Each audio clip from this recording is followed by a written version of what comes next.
Can you tell me about how you guys started as a band, how you met? We all grew up in the same town, basically. That's how we originally met. And Bear met Bo whenever Bo was born. So they're brothers. And then we were saying earlier that we went out and bought clothes first, and then decided what person we were going to be in the band based on what kind of clothes we liked, and then also what style of music we would be like by that.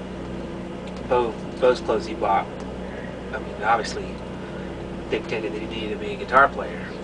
So I was like, well, now I gotta buy a guitar. Yeah, and then So the only problem was, like, we were ready to start the band, we had our clothes, but the guitar was on like back order for like 9 months, so we had to yeah, wait. so 9 months we were in a band, but we weren't playing or anything. Oh, that's sad. Yeah. Awesome. Sure. Where did your name come from? It came from a story that I heard at a youth retreat whenever I was growing up about Socrates teaching some students beside a pond, and one of the students asked, how do I truly know when I'm seeking, my purpose in life and like seeking after God? And instead of answering, Socrates walks over and just dunks his head under the water and holds him down there for a few minutes. And when he lets him back up, he's gasping because he's on the verge of drowning. And he says, when you need that purpose as much as you need to breathe, that's when you know that you're truly seeking after it. Awesome. Your new album, The Heat, releases next month. How would you describe it? Hot. Awesome. It's awesome. Fresh? Yes, fresh. It's us. It's the most us that we've ever been able to put on tape. So it's it's hard to capture what you do live, all that range. We're from the South, so there's some Southern stuff, there's some British, and there's some like kind of really, I don't know, what all the different influences, But I think this record, it's got a ton of songs on it, which is cool, I think. And so it gives you us a lot of lots of diversity on the record. And it just, we listened to it again last night. We're very excited about it after a couple of weeks of not hearing it. So. Were there any like major influences on it, or other musical people? Or? Yeah, I don't know. I don't know that necessarily no, probably not. Not when we actually went towards the songs, but this time. But I think there were kind of influences that have made us who we are in the past. But I think this time was the first time we got to put like our own imprint on those influences. Like those, I felt like those influences made us up to a certain point, and then now it was us being like what we took from that without necessarily borrowing from that as much, you know what I'm saying? Right. So this is like the first time I think we were able to play the music that we are influenced by, or play music, like that, without it sounding like those people. Okay. So we're very proud of that. We really feel like it's our own record, and hopefully people will think it too. All right. Can you tell me a little bit about the meaning behind "Looks Like Love"? Looks like love. I like that song. We don't get asked that song that much. Really? That's good. Yeah, that's good. I'm thinking about it. I won't mind when it looks like love. I think well, no, I mean, we wrote this thing about it, but I think it's kind of people.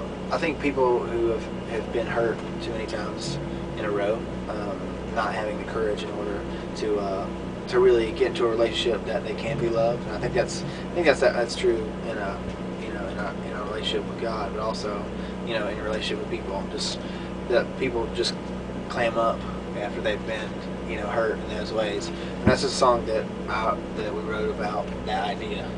That really you have to be willing to sacrifice a little bit and be hurt a little in order to fully experience love. All right. "Washed by the Water" it's one of my favorites off the album. Can you tell me about the meaning behind that, or how you? It's a song about me and Bo's dad. He's a pastor, and we just he went through. I mean, if you know anything about how preachers are. My dad's a pastor. Right on. Cool. So you know a little bit about Yeah.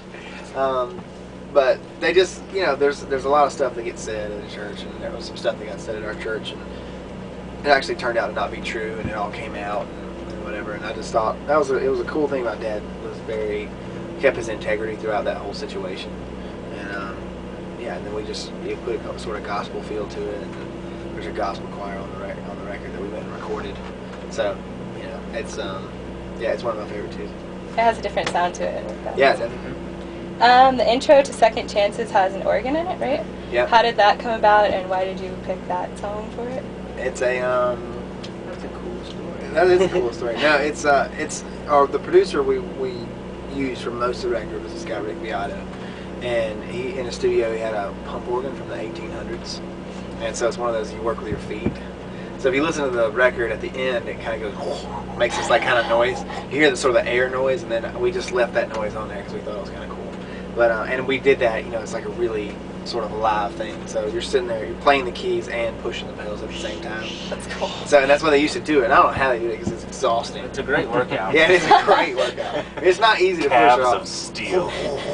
But what's really hard about it is making your feet not too loud because it's like rickety wood. So So you gotta be really smooth and like perfectly in time. So anyway, that's why we just thought that the tone of it was amazing, and then Bo had this guitar, kind of the theme, I guess the vibe of that song already.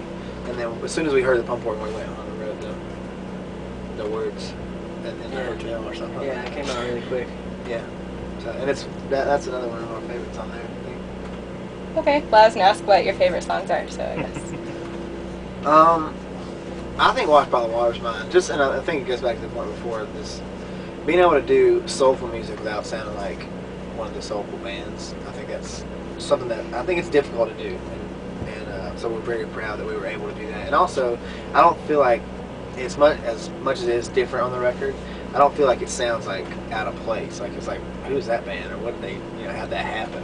Because I think we sort of reference it from time to time on the record, the southern elements like slide guitars and harmonicas and stuff like that. It's almost like I know these guys might be capable of this, and then it happens. So Mine's "More Time." Oh. Thing. I love that song. Just the vibe of it is really great. Whenever, you know, it starts off acoustic and then builds and builds, and then it's got the breakdown bridge in the middle of it. It's got When I was listening to it last night, the one thing I thought is it feels very sincere. Like it's something that the band really wants. Not necessarily that they want the audience to know, but I guess us in our personal lives want our family to know, and the people who we know, we want to share that with us. So that's kind of why it's, you know, that sticks out to me. we went through basically everything you do in the music business is like you know, it's promised, and then it may or may not come true, and if it does, it's like years later. You know, it's so slow how it moves. And I remember just trying to get signed because from a small town, so 6 or 7 years. I mean, it took us to get signed, and then, you know, to make the first record and to get the record out, and just all those kind of things. It's just, and so you're constantly promising to everybody in your family and all your friends that it's just a little more time. Let me spend, you know, me at the road for another year or 2 and 3 and 4 and 5. Well, anyway, so that's what that song's about. Shut up. Cell phone interruption. Sorry. Cool. Did you have one? Yeah, I like.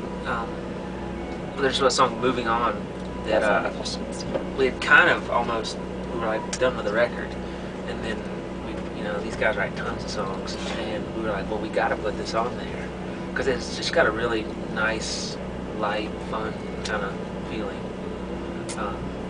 And one cool thing that happened was we were in Chicago. We had like 2 days off. And so that's where we had to record the song because we were on the road at the time when we wrote it. And we had said from the beginning, like, you know, the week before or whatever, wow, it'd be so cool if we had horns, like some trumpet and saxophone and stuff like that on it. And then when we got to the studio that day, it just so happened the best little horn section in Chicago was at the studio right next door. And so they, I think we ended up paying them with pizza. But they heard the song and they were like, we really like it, you know, we'll stick around for an hour. And then everybody in the studio is in there when we track it. It's like when you're listening to Moving On at the end, you can hear, like, you can't hear it, but you can just, we can all feel that, like, sort of vibe. It's like most of the time in your studio, it's late at night. You got 4 people in there, you know, which is also cool. But this was like 40 people in there. Everybody's eating pizza. Everybody's like looking around. You know, everybody's like. And we're all trying to be like conductors of what we, you know, we all got ideas like, oh, you should just and, you know, can you do that? Because I can't write it down. Yeah, write it. Just try to play that. Pretty much. I mean, if you were in there like kind of dancing around, it's hard to sit still. It was a lot of fun. And for us, I mean, kind of starting out as a rock band and stuff, it was the first time we had, you know, a horn section. That's kind of